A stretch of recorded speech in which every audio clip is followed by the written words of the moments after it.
Defence expert retired major Mohammad Ali Shah ji हमारे साथ बने हुए हैं। अली शाह जी, सबसे पहले तो बहुत स्वागत है आपका इंडिया न्यूज़ पर। और सर, सबसे पहले मैं आपसे यही जानना चाहूंगा, जो स्थितियां इस वक्त बनी हुई हैं पाकिस्तान और बलूचिस्तान के बीच, जहां बलूचिस्तान का कद जो है, यानी कि बीएलए का जो कद है वो लगातार बढ़ता चला जा रहा है। कल जिस तरीके से खबर सामने आई थी, 2 शहरों पर बलूचिस्तान लिबरेशन आर्मी ने कब्जा कर लिया था, आज हाईवे पर कब्जा कर लिया, अपना चेक पोस्ट बना लिया। पाकिस्तानी आर्मी सरेंडर करती नजर आ रही है बीएलए के आगे।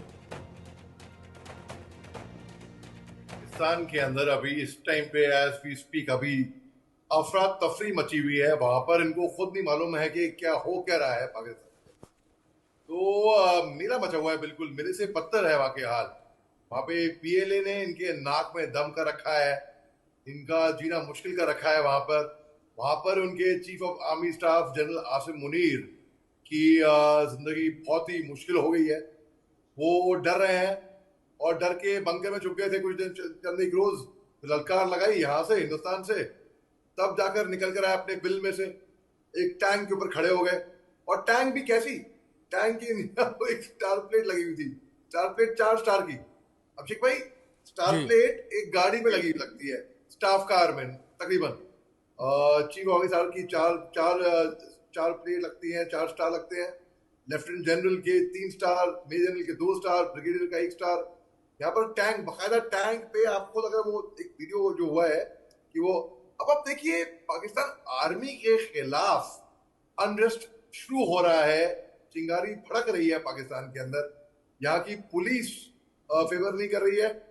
यहाँ पे 2-3 साल पहले की बात है, मुझे ठीक से याद है तो सिंध प्रोविंस में एक serving IG, inspector general of police को पाकिस्तान की मिलिट्री उठाकर ले गई थी रातों रात को होटल में से। पीएलए ने इनकी ट्रेन की हाईजैक करी। इनके मिनिस्टर ने इनके पार्लियामेंट में बोला है कि अगले 36 घंटे में हिंदुस्तान, ये 36 घंटे काफी बहुत पहले बीत चुके हैं, ठीक है, कि 36 घंटों में हिंदुस्तान हमारे पे हमला कर देगा। मैं कह रहा हूं, ये इनको खबरें आती कहां से है? ये इंफॉर्मेशन इंटेलिजेंस आती कहां से है?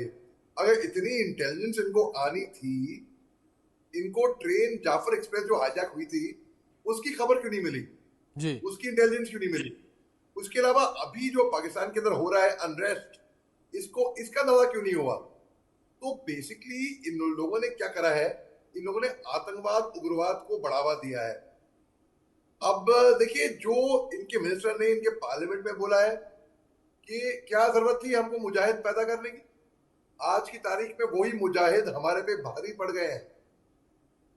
इनके 2013 में जी हिलरी क्लिंटन पाकिस्तान में आई और पाकिस्तान ने बोला कि अगर आप सांप पालोगे ये सोच के कि सांप आपको नहीं काटेगा, आपके पड़ोसी को धसेगा, आप गलत सोच रहे हो, आपको ही धसेगा, सर खामियाजा आपको ही भुगतना पड़ेगा। यही तो पाकिस्तान में आज की तारीख में हो रहा है।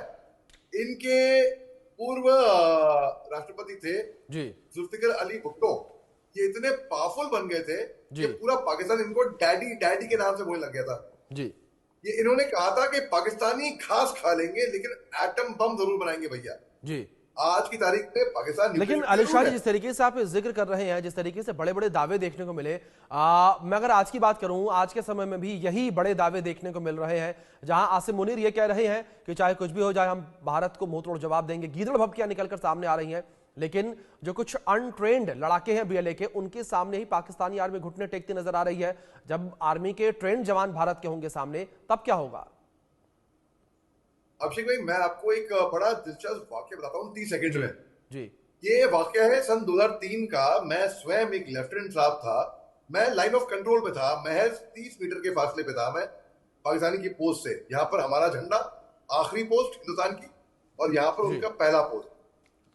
मेरे को एक रेडियो सेट इंटरसेप्ट आया और ये मैं सेंटर पे रिपोर्ट की थी ये बात। उनका ऑफिसर उनके जूनियर कमीशन ऑफिसर से बात कर रहा है रेडियो सेट पे और बोल रहा है, साहब हिंदुस्तान की सेना, हिंदुस्तान की आर्मी हमारे बारे में बहुत अच्छा सोचती है, बहुत प्रोफेशनल सोचती है। जिस दिन उनको हमारी हकीकत, हमारी असलियत मालूम पड़ जाएगी ना, उसी दिन हिंदुस्तान हमारे पे हमला कर देगा। उसी दिन हमारे पे सर्जिकल स्ट्राइक होता, बैड जी एक्शन कहते हैं, बॉर्डर एक्शन टीम या ट्रांस बॉर्डर रेड, उस तरीके से। तो जो भ्रम है वो भ्रम बने रहने दो। अब देखिए, बिलावल भुट्टो जरदारी ने क्या बचकाना बयान दिया था सिंधु नदी के किनारे, या तो खून बहेगा हिंदुस्तानियों का या तो पानी बहेगा। बकवास की बातें, बयानबाजी, बस तालियां बटोरने के लिए।